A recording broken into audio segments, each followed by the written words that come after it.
Hey guys, it is Cthulthu here. Here I am at Edgeville Bank, just doing a bank PC.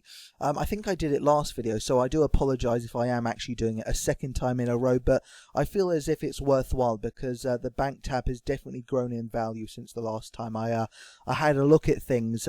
Basically, I've just been slaying a lot more, but of course, you know, however long it's been, maybe 4 weeks or so, that's 4 weeks worth of divine locations. And let's face it, I mean, as long as you're doing divine locations on a daily basis, that's a huge amount of money. So that alone makes it worthwhile doing another bank tab. But then also just, you know, general Slayer. I mean, every single Slayer task, I think I must be making about 300 to 500k minimum, 300k minimum.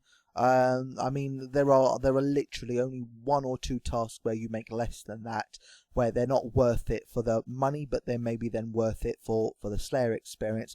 And of course, you can skip those, but you don't get them too often. The large majority, 300k minimum.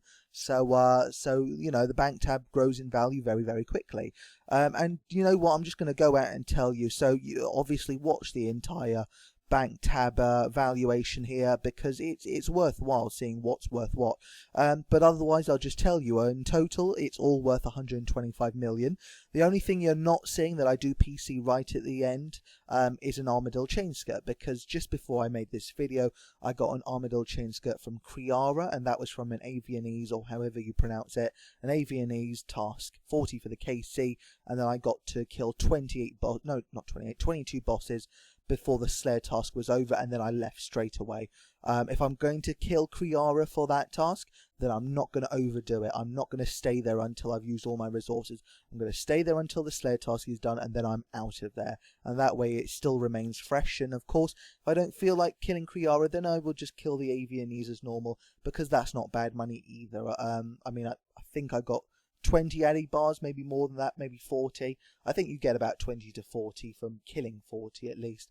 So, you know, if I'm doing the entire task just killing Avianese, then that's about, you know, at least 100, I would say. So pretty decent money regardless of how I intend to do it. Also, you know what? I never did that whole Armadillo versus Bandos world event thing. I don't know if I have to then kill Kriara in order to get one of those abilities, but you know, if that's something that I have to do, then hopefully eventually I get those abilities by just continuously killing Kriara. And plus, it's really easy. So next time, this time I paid attention, but next time I'm probably going to watch a couple of videos while I'm doing it, because it's not worth paying attention to. Not when you have Soul Split and you have Vampiric working in tandem, then you've got very little to worry about. Also, just before I killed Kriara, I watched a guide, and this guy was saying, well, you know what, every 2 kills, but also if you log out, then you get to reset your abilities. What he would do after every single kill is he would get his what is it called, endurance, no influence, no whatever the bar is called, the ability bar, he would get it up to 100%. And then he would use Guthix healing, and I thought, well, that's interesting. Well, how do I get Guthix healing? Found out that it was from the While Guthix Sleeps quest, so I completed the quest before doing this task, and so I unlocked all 5 abilities. And yeah, I mean, as well as obviously finding out that Guthix healing is a pretty awesome ability, I also then realised that the Guthix range ability is pretty awesome as well. In fact, it's very nice, and it's probably the best ability on the range bar now, I think. Very often I find myself not wanting to use ultimates because I don't see the benefit of it, but the benefit of this one is that it lasts 30 seconds and give me an extra 50% damage, which is huge.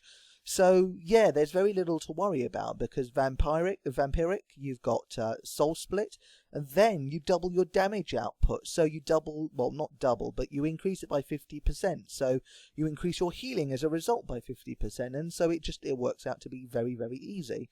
So certainly I recommend killing Kriara if you do Avianese tasks. Also, another thing that I did last week was do the fight pits, you know, as obviously as a alternative to doing Tazars, so I got another fire cape rather.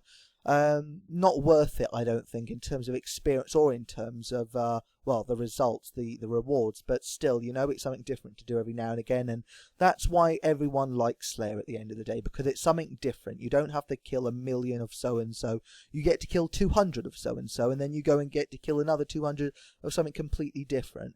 And, you know, even when you get the same tasks over and over again, there's different way of doing those tasks. So, for example, Avianese. Don't have to kill Avianese, I can kill Kriara. That's what I love about Slayer. That's what the huge majority of us love about Slayer as well, of its profitability, as you're seeing through this bank tab right now. So yeah, I forgot if I mentioned it already, but the bank tab is worth 125 million, so it is a huge amount, I think, in my eyes. If you think of it as 125 million after getting 5.2, probably close to 6 million Slayer experience, because I slayed before I reset the counters. So let's say 6 million, so 125 and 6 million Slayer experience. You can see it that way, but the actual right way to see it is by time, because ultimately not all of it is Slayer, of course. For example, most of the herbs, for example, those are from divine locations, as is the Adior, as is this. I've all said this before, so you know what is divine locations and what is Slayer, and what is, well, both as well. Also like elder logs, for example, just random skilling at certain points, and so are the rocktails. And I've also included magic notepaper. None of it is bought, all of it is from treasure chests and Square of Fortune, so all of those are legit, you know, nothing I've bought there. Also, one thing I should probably add to this tab is a 5k potion flask that I have. I did it a year ago, I haven't been doing it recently, and I think I might start again, but I used to get the red limestone, and then I had 5k of it, so I made 5k potion flasks. Worth well less than they used to be. They're worth about 2.3k now, as opposed to the 6k roundabout I think I was getting a year ago. But still, it's worth 14 million. So I guess I could include that, because again, that's not bought. It's just something that I've collected myself and I've made myself. But it was a year ago, as opposed to being recent, as opposed to being when I restarted playing again. So yeah, I think that's all worth mentioning. What else is there? Also, just to talk about Master Capes, I mean, 10 days left of this month. I think they were going to release it this month, so hopefully Master Capes will come out pretty soon. I myself don't obviously care too much just yet, because there's nothing new that's going to, well, it's not going to affect me in any way just yet. Obviously, I'm going for the Master Slayer Cape. Currently, I have 45 million experience, 46 I think actually.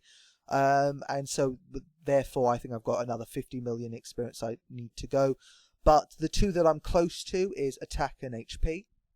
Attack is 94 million, HP is 91 million, so respectively 11 and 14 million experience in those skills left to go. So that should be pretty soon. Of course, that's not, that's not the goal. That's not what I'm thinking about. It's just a result of Slayer. So it's a nice bonus on the way to getting the Slayer Cape. And you know what? I'll probably end up getting maybe Strength or Defense by the time I finally reach Slayer Cape, or maybe even both of them. I don't know how much experience I'll actually gather as a result of getting another 50 million Slayer experience, but it's going to be a hell of a lot. So I wouldn't be surprised if I had every single combat related Slayer Cape, Master Cape rather, that there is, excluding magic and range. But then again, I don't know how close I am to those either, so maybe I am closing in on those.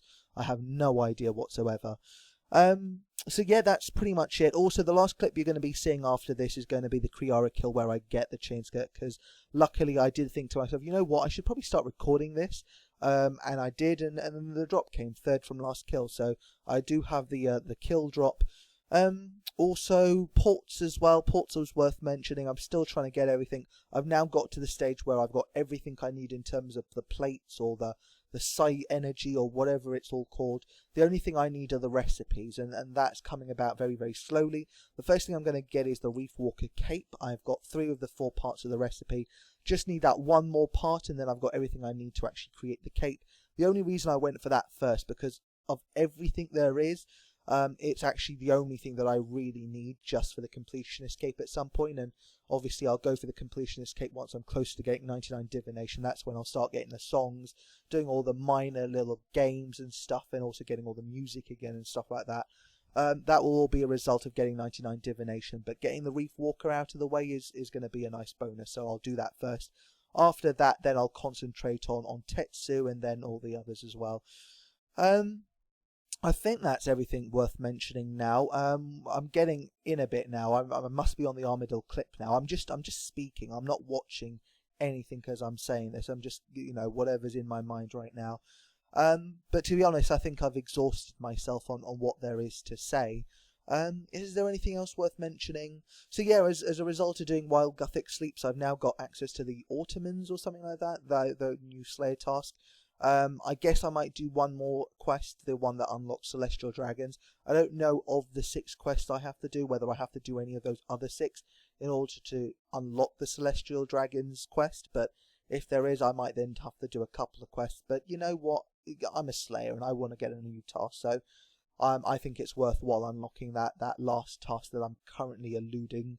And also, I mean, Ottomans give me a new drop, that 12 million glove drop. Something that's eluded me from Aerots right now, even though I've killed 1,800 of them. No glove drops yet. But yeah, if I unlock Celestial Dragons as well, then I'll have all 3 of those tasks where I could potentially get those gloves. So that's another reason to unlock the task. And given that it's going to be Easter Monday tomorrow and I'll have the day off, maybe I will actually do it today or tomorrow and get that out of the way as well. Anyway guys, that's enough for this video, so thank you for watching. Until next time, see you around.